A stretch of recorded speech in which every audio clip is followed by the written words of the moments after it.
Welcome to Parenting How Not to Suck. And if you clicked on this link, you absolutely do not suck. You just want to hear from some great experts on a variety of different topics that'll help you in your day-to-day journey as a parent. And that's why we're here. Attention deficit disorder. Big thing happening with our kids and adults. So I'm so happy to have with me today my friend Kristina Manning. Kristina is a seasoned attention deficit hyperactivity disorder parenting coach with a wealth of experience in fostering harmonious family dynamics. With a background spanning 15 years in the education sector as both a classroom teacher and school counselor, Kristina founded the Calm Minds Parent Coaching to address the critical need for parental support. She helps parents create peaceful and thriving home environments. Her passion lies in empowering parents of kids with ADHD to embody the principles of peaceful parenting and nurturing healthier relationships within the family unit. Welcome, Kristina. Oh, thank you so much for having me, Natalie. I'm so excited to be here. I know, it's so fun. I love in your bio how you talk about it's not just the kid, right? It's the whole family unit. Yes. And because everything affects everything. Yep. Living families are living systems. And I think it's support for the parents, but also the other members of the family, the other siblings that don't have this diagnosis of attention deficit, right? Yeah, that's an important piece. And I'm really glad that you highlight that in the work that you do. Thank you. We want families to be thriving as a unit. Right? Yes. As a team, as I tell some of the parents I coach, right? You guys are on the same team. Yep. Right? Yeah. Absolutely. We got to work together, not against each other. And Yeah. ADHD certainly does impact the entire family. So It truly does. Nothing is in isolation, right? no, not at all. So let's begin with, so you're an former educator like me and the time in the schools. So what prompted you to move into the coaching world? What was the catalyst? Yes. So during the pandemic, as everybody across the globe was struggling, kids, adults, everyone, and I noticed that the kids on my caseload, because at that point I was a school counselor, so I managed a bunch of 504 plans, and a lot of the 504 plans were kids with ADHD. And I noticed that even though the entire world was struggling, ADHD kids were struggling even on a different level because they thrive with routine, and that was just pulled out from under them.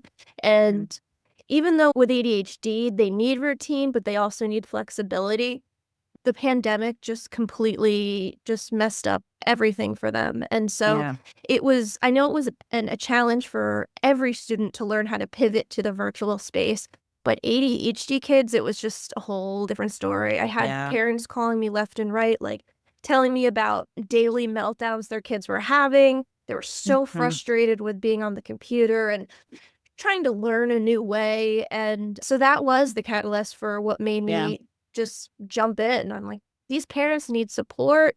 And I'm very passionate about ADHD. I know what it is. I've been on the front lines as a teacher and a counselor. I know how to support. And so I just went all in and created Calm Minds Parent Coaching, and it's been amazing. Yeah, I love it. I love it. Because, to get these poor kids, they got to sit in front of a computer for hours. And every school did it differently with different amount of time frames. But I know some schools that expected any kid to sit, let alone with attention deficit, to sit for 3-4 hours in front of a screen and stay engaged. Come on, when there's no flashing lights and music videos. And like, I'm sure by the time you left the classroom, we're competing with that as to keep their interest. The struggles, and then the parents not knowing, having their child home all day and not knowing how to help them. Exactly. Through this show, I really want to let parents know, don't be ashamed of having to reach out for help. Like, even those of us that have all the education, psychologists, whatever, we all have times when we struggle with our parenting. And it actually shows a lot of resilience to reach out. Absolutely. I was just going to say that. It's a strength to realize I could use some support right now. So, I agree. Please reach out. Yeah, for sure. I know you have your little bit of different definitions of attention deficit disorder, right? Because we'll get to the common misconceptions, obviously, soon. How would you describe attention deficit? Yes. So with ADHD, it is a deficit in executive functions. So a person with ADHD struggles with things like planning, organization, working memory, impulse control, Yeah. emotional regulation. Those are all what we call executive functions. And what I say to the parents, just to put it in layman's terms, when you think of the word executive, you think of the bosses like in our frontal lobe. And a Yeah. person with ADHD, their boss is sometimes out to lunch Yeah. or on vacation. Yeah. And so a person with ADHD typically is 30% behind their peers in executive function. So if a child is 9 years old with ADHD, they're functioning more at a 6.5-year-old's level with Yeah. planning and organization and impulse control and all those executive functions. Hmm. Another thing that I always share with clients to really put it in perspective and get them to understand ADHD is a person with ADHD has a Ferrari brain with bicycle brakes. Yeah. So it's very hard to slow the swirl. This going and going a mile a minute, very active.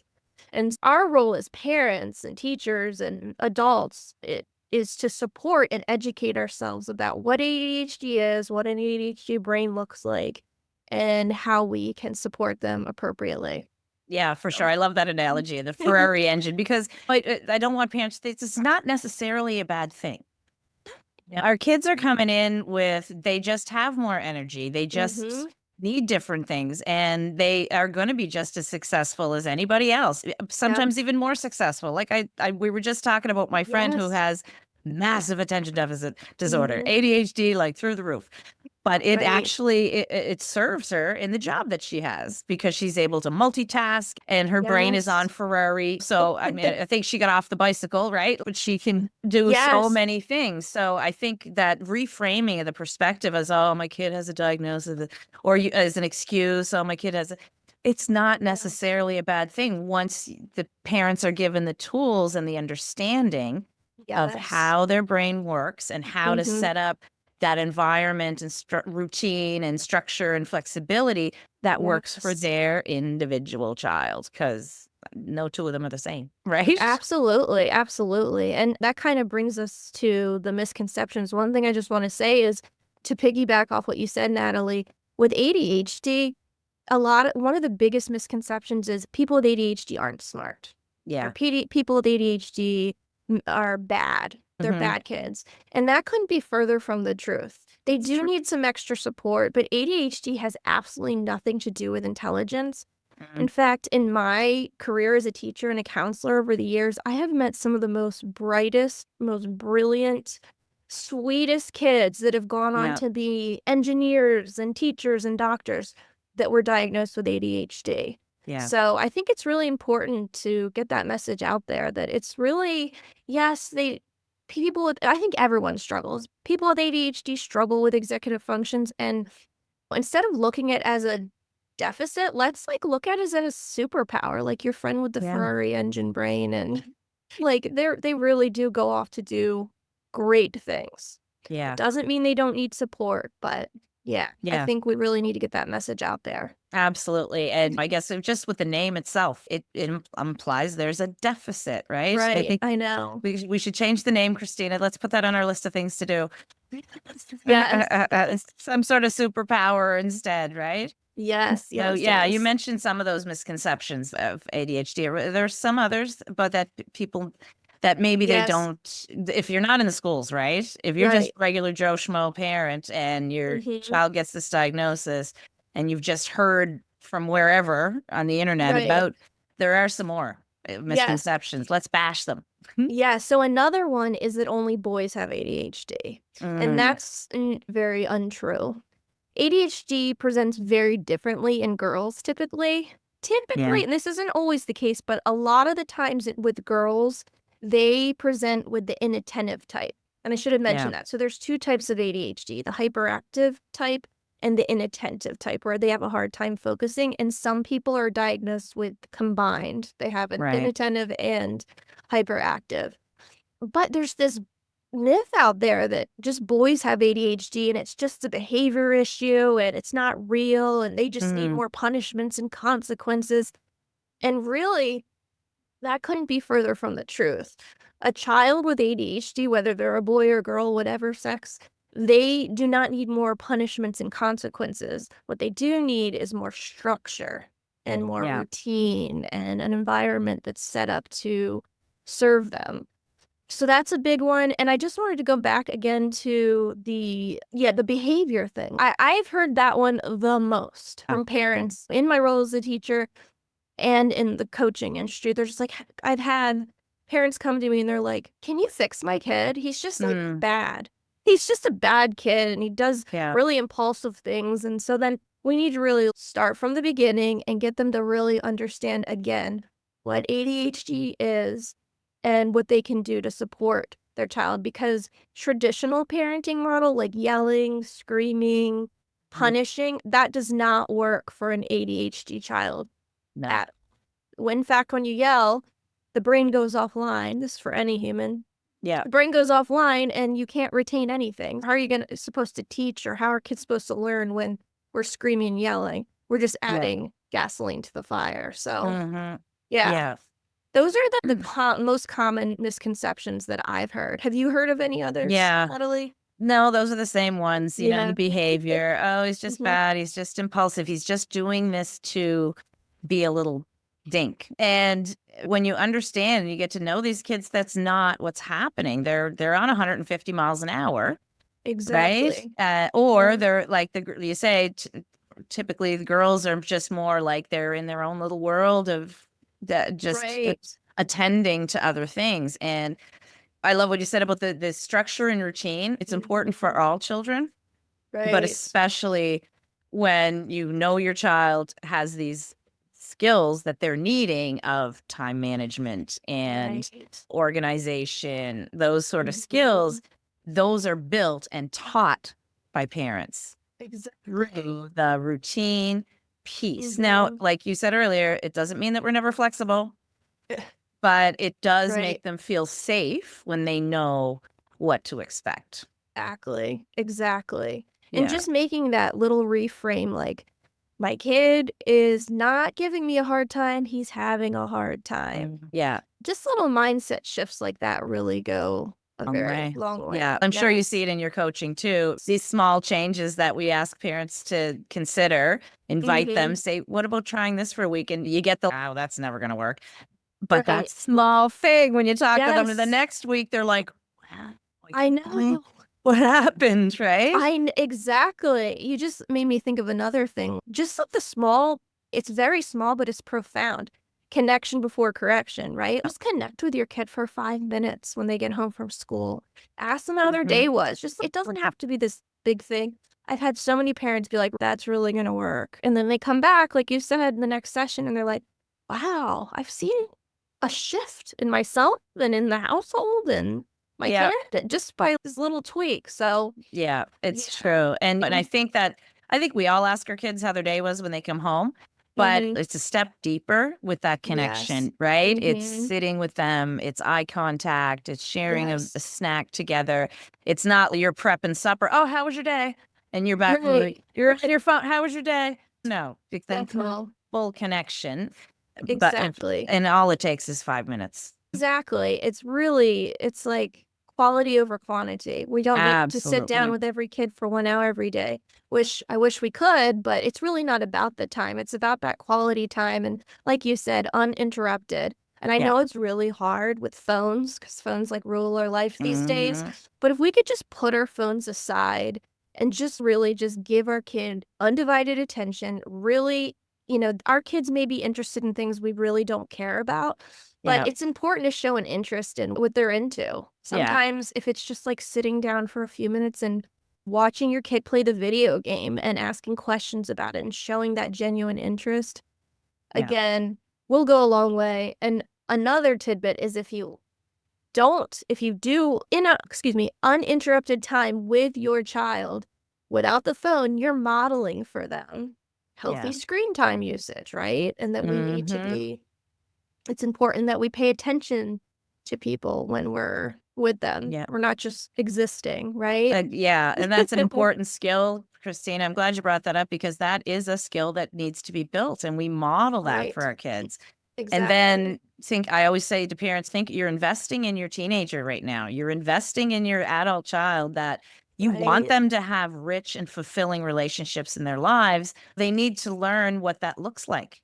Sitting Absolutely. together, making eye contact, true interest, curiosity, asking Mhm. questions about what's happening with the other person, and really and deeply listening.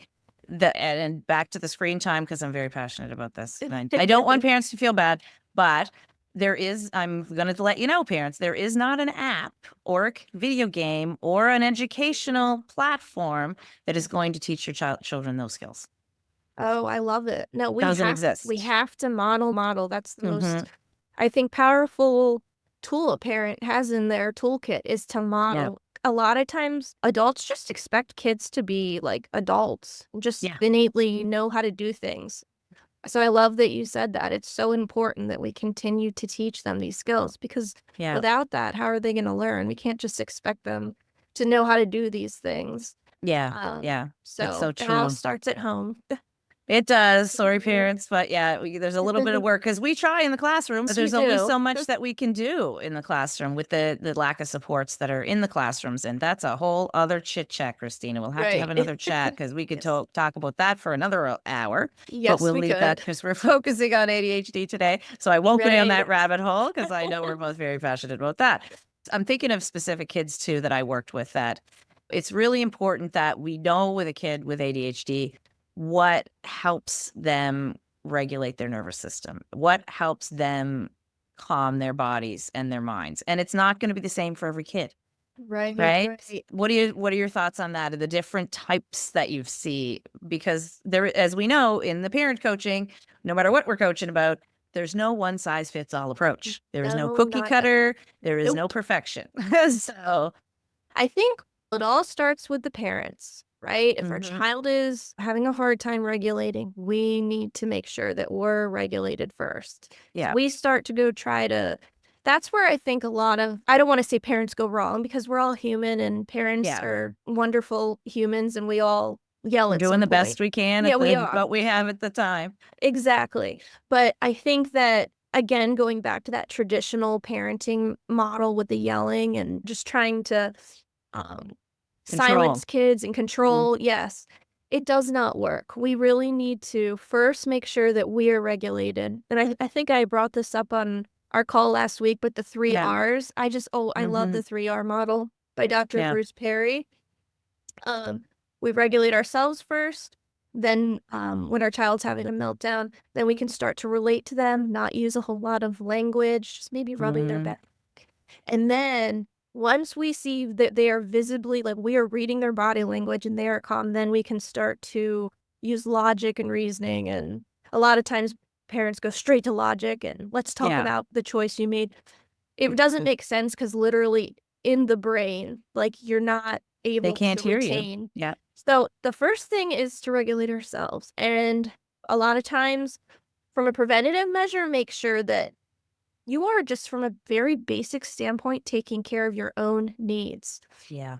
And it's not just to so that you can pour into others. Take care of your needs because you deserve it, right? Yeah. But our conversation today is about parenting and ADHD, so we're not gonna Yeah. be able to really be there and help our kids regulate if we're not doing whatever we need to do, whether it's screaming in a pillow or staying hydrated or Going for a take walk. going for a walk, taking a few mindful breaths, whatever it may be. Again, we're modeling for them, which is so Yeah. powerful. We're modeling for them that we get upset. Everybody's human. We all get angry. We all yell. We all get frustrated. But Yeah. the more that we model for them how to regulate and how we regulate in front of them, that's going to add more tools to Huge. their toolbox, right? Mhm. Yeah. So that's huge. Also, knowing our triggers, right? Mm. It's Yeah. important to, like, recognize patterns and when a child is triggering you, because they always Mhm. say when you're being triggered by a meltdown or big feelings, it has to do with something that's unresolved with you. Yeah. So it's important to do some deep diving into what is triggering you. Mhm. Um, so after we, have calmed ourselves down and we're able to help our children, we can again like model. maybe taking some deep breaths, maybe squeezing a ball. And like you Mm, said, you have to experiment because it's not one size fits all. that's right. I had a child that before, or a student before rather, that would get really amped up and he would just do wall push-ups and we would walk him Yeah. around the building and do some laps around the building and then he was fine. Yeah. Does that work for every kid? No. Some kids need quiet. They need to go to a little calm down corner and do some breathing, pick up Yeah. some fidgets and identify their feelings. It just depends on, like you said, who The the kid child. is. Yeah. Yeah, it is. It's so different for each one of them, but there's Right. so many things out there that can be done with some good. I Right. used to observe my kids like I was a scientist when they were little, right? Just like checking them out and what do they like and so with some observation and just being present with your child with ADHD, you can figure out what their triggers are also.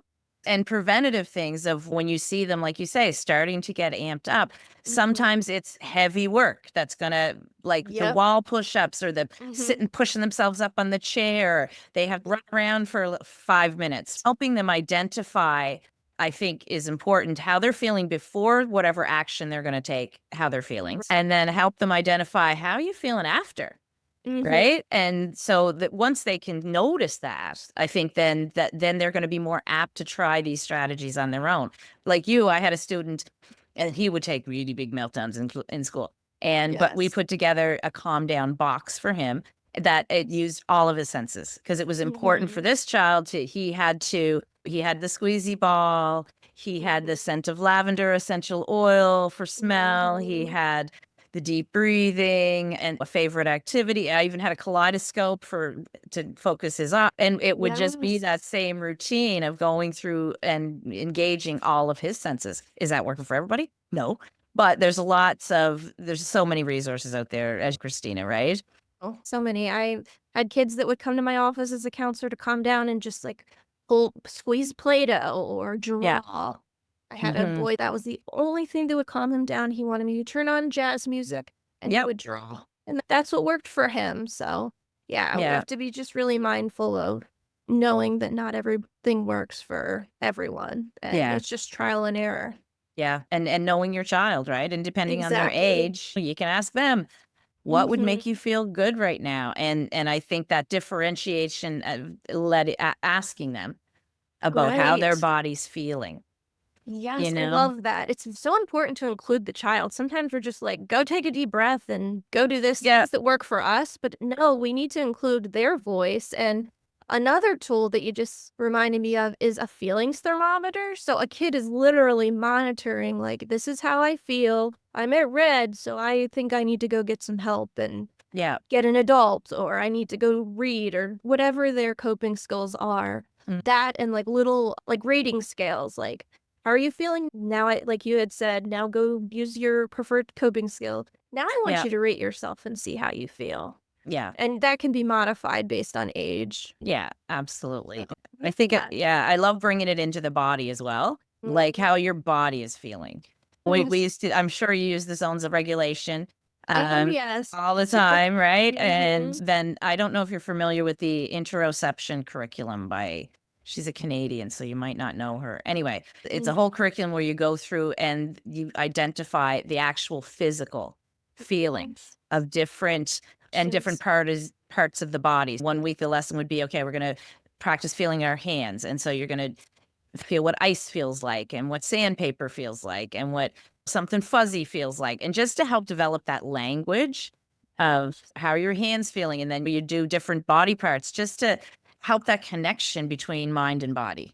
Right? 100%. Yeah, that's so important is recognizing the physical sensations that and teaching kids how to, okay, I'm getting hot Yeah. and my palms are sweaty. I think I need to go tap into one of my coping skills. Yeah, Yeah. that's Yeah, really, it's like really a huge. preventative not preventative all the time, but it's a practice because I think even as adults, we could benefit from noticing our body sensations along with the emotions that are happening, right? Yes, Yeah, I absolutely. think that's beneficial for everyone, and the strategies we're talking about here are beneficial for anyone, right? Right. And or any kid, right? Exactly. Because we Yeah. all sometimes have some struggles with the executive functioning or I mean, time management. And totally. so, what are some of the other strategies that you use with your coaching clients that for specifically your ADHDs that the parents are like, "What?" They're like, I don't Right, know what to right, do. right. So the first step whenever I meet with a client is really talking about like them and like Hmm. really talking about the parent first because it all starts with the parent, right? What type of Yeah. household did you grow up in and did you have traditional parenting? Just educating them again about the ADHD brain and how yelling just isn't the research tells us yelling is not effective really Yeah. for any children anymore, but like for ADHD especially. Building routines and structures huge. So a lot of Yeah. times we'll talk about what does the morning routine look like to get out the door because that is a huge struggle Yeah. with parents getting Hmm. their ADHD kiddos out the door in the morning. And sometimes it's just as simple as having a checklist, right? Or a visual somewhere. And a lot of times kids like to actually physically check off, okay, I brushed my teeth. Okay, I Yeah. got dressed. Okay, I put my lunch in my back or whatever. Um, Stuff like that, and then talking about what the after school routine looks like because, Natalie, I'm sure you know the typical after school meltdown. A lot of Yeah. children, especially neurodivergent children, they're holding a lot of things in all day, and Hmm. when they come home, they just a lot of times just melt down. Yeah. And so it's what can we do to support them to either get in front of the meltdown or to help them de-escalate? And Yeah. so a lot of times it's just really simple tweaks. Maybe it's been a long time since they've had lunch. So they Yeah. need to snack. And for an ADHD brain, they really need protein. So maybe bringing in some cheese and crackers or something for the after school routine. And again, you might have that after school checklist. I did my homework, I Hmm. had my snack. But I think it's also so profoundly important for parents to understand that kids, when they get home, they should not be doing homework right away. They No. need to have a brain break. And again, that's not one size fits all. Maybe for some kids, it's running around the neighborhood playing. Some kids just need quiet time because there's so much stimulation and lights and noises and Hmm. everything at school. It's just creating an environment that's conducive and supportive to an ADHD brain. Yeah. So the structure, the routine, also like the actual physical environment is just little small tweaks, making sure that they have a little designated area to do their work and that it's decluttered and that it's just set up to help their brains. Yeah. Just like little stuff like that. Another huge thing that I work with parents is just, and I've talked about this a little bit, but just making tweaks to the communication. And of course, we've talked about the yelling, but also just using simple, clear, concise language. Okay. Yeah. So we're ADHD.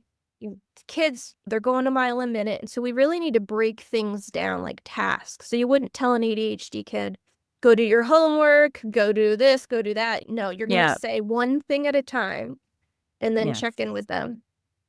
So it's simple, concise language, breaking down tasks, giving them processing time. So that's a That's huge thing. huge. Yeah, we think they Um, can process as fast as us, right, not necessarily the language.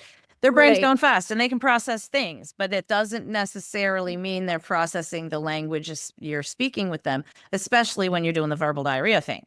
actually. Yeah. Another just little tool is just using lots of praise with our ADHD kids. All kids Hmm. need praise, but an ADHD brain tends to have lower dopamine.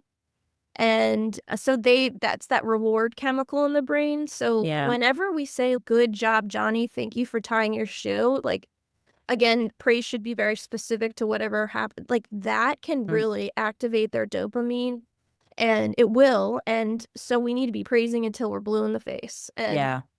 I think that's a huge thing It's a with huge parents. piece. And I think, praise is good job, but like you say, it needs to be super specific with the Mhm. task. And I also like to bring in the child, a strength the child has. You were Mhm. really resilient. You tried Mhm. to build that tower like 5 times. It kept falling, but look at the resilience that you've brought to this. Yes. Or oh, you were so generous to share that Mhm. with your sister. I think that type of language, we're not using it enough. I don't think we're using it enough with each other as adults. No. Those Mm-mm. strengths and qualities that we all have. Absolutely. But to hone in on those just once a day. And then you're also building vocabulary words with your kid. What does that mean, Exactly. resilient? Right? And then you can open up a whole other learning situation and conversation about that's a strength that you have. Yes. And that's just a really small thing. A lot of Yeah. parents are like, oh, he's doing this and he's doing that and he's so annoying. Right. Let's just think of one thing that he did good. Did he Yeah. put one shoe on? Let's just praise the littlest things we can. Mhm. And just when we start to uncover and really try to, like you had said, focus on their strengths, I've seen parents, the smallest things like that have made such a big It's difference. huge because what you focus on grows.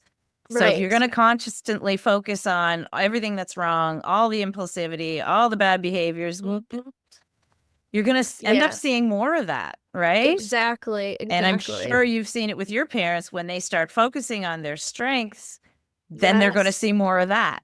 I right? know they are. It's amazing when you see it happen and the parents are going like, I can't believe it.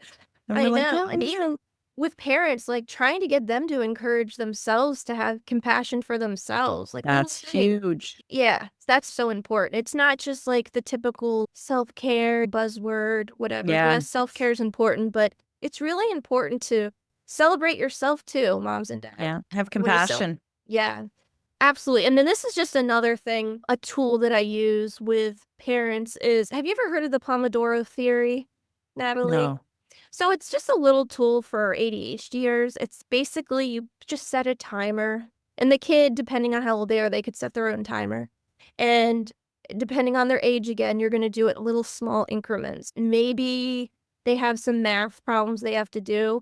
So maybe you're going to set the timer for 10 minutes, and all they're going to do is focus on those, 3 or 4 math problems. And then you're going to check in with them. So that really helps them because time blindness is a big thing in ADHD. Yeah. They just really lose track of it. Exactly. Okay. I didn't know the name of the theory, but we use that in the classroom all the time. Exactly. In the learning center all the time. And the Mhm. visual timers, very powerful. Yes. Having a When- visual timer so that they can see the countdown.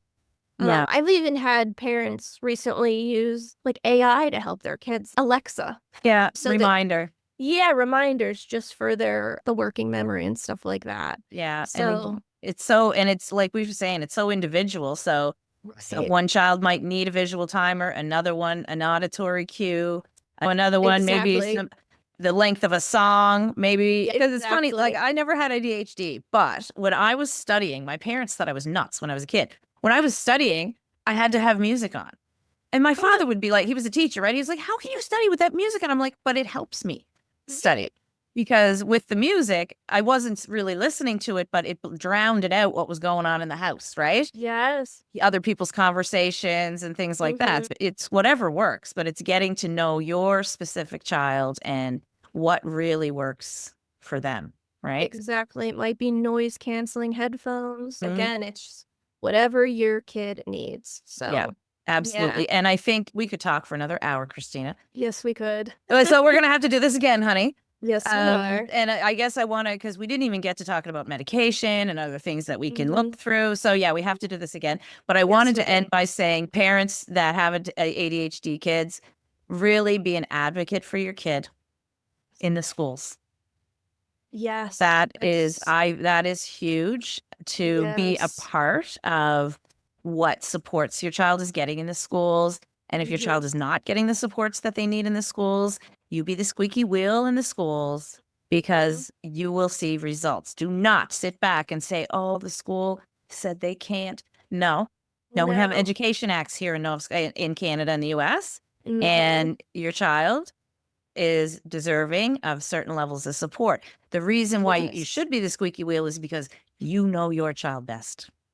Exactly. So you need to go in there and say, my kid is a visual person. My kid needs to do heavy lifting to help calm their body. My kid, right? It really should be a team approach, like not adversary between parent and school. But when you guys get together as a team, amazing things will happen for your child. I couldn't agree with that more. I mean, you got to advocate. You really have to advocate. Yeah. Teachers are amazing humans, but they are managing a lot of humans at once. And so it's very important to just keep them in the loop of what works for your child. Yeah, absolutely. Because we'll do Yeah. it, right? Yeah, of course. And that Yes. consistency between school and home is also super important, right? Yes, consistency and communication are so Yeah. huge. I think Mhm. consistency, like my father used to say, Natalie, with teaching, and I Mhm. believe this goes to parenting: firm, fair, and consistent. I For love it. me, the consistency is the biggest piece because, like we were saying, they Mhm. thrive on routine. Well, when Yep. you're consistent in your communication, you're consistent with your boundaries as well as the routine, Right. right? Then they know you're going to ask for a cookie 5 times. Guess what the answer is going to be? 5 times. Right. And it's gonna be in the Exactly. same tone of voice. It's just gonna be nope, Mhm. right, or whatever, but because they learn real quick Yes, they when you're do. consistent, and I know that's hard for some parents. It's not, Yeah. you It know, is very hard, but it but is so worth it. It is so mhm. worth it because once you get over that hump, you don't have to keep doing it anymore. And then a new thing's gonna pop up, mind you, because that always happens. That consistency is huge. So, okay, we're gonna have to do this again because now I Yes. have a couple of questions that I ask all my guests that are a Yes. surprise. If you've watched an episode, you know what they are, but that's okay. I tell Mhm. people that to not watch until they record with me.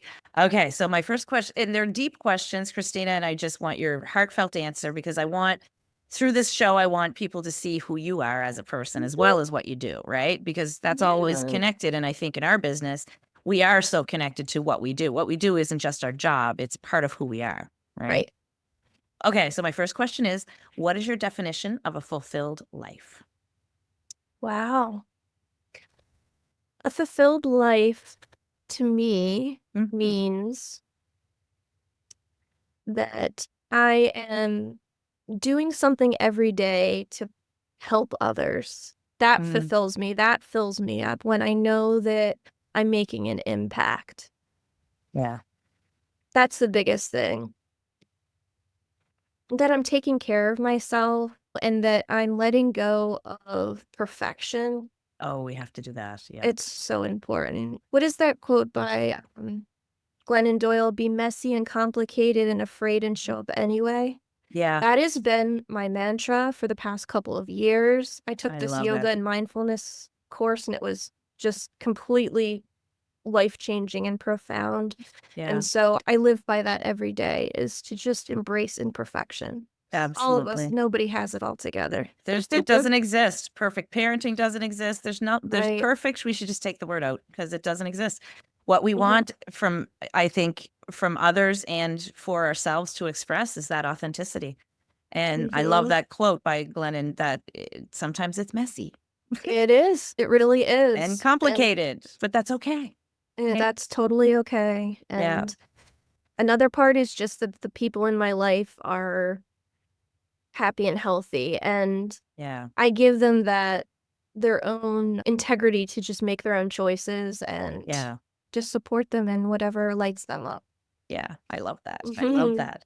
So we all have challenging times. So what is mhm. something you tell yourself during challenging times? That God has a plan. I believe in God, and I Yeah. believe that in a higher power, and for some of us, it's the universe, it's God, it's Allah, whoever. Mm-hmm. But when I'm having a hard time, it's usually that I'm trying to control something that Mm, is out of my control. And that's so so true. I just let my higher power take the wheel and really believe that my higher power has a plan for everyone, including me. Yeah, I love that. I Mhm, love that mhm. that control piece, right? We try so Yes. hard to control stuff, and with our kids too. Mhm. There's the only thing we can control is right in here. Exactly. And And that's sometimes hard to accept, but yeah, when we do, life is a little bit easier. yeah, it is. I love that. I love that. So, Yes. we've talked about so many great things today, but what is one thing that you want to our listeners to take away from our conversation today? Like the one thing, if Just you could shout it from the yes. rooftops, right?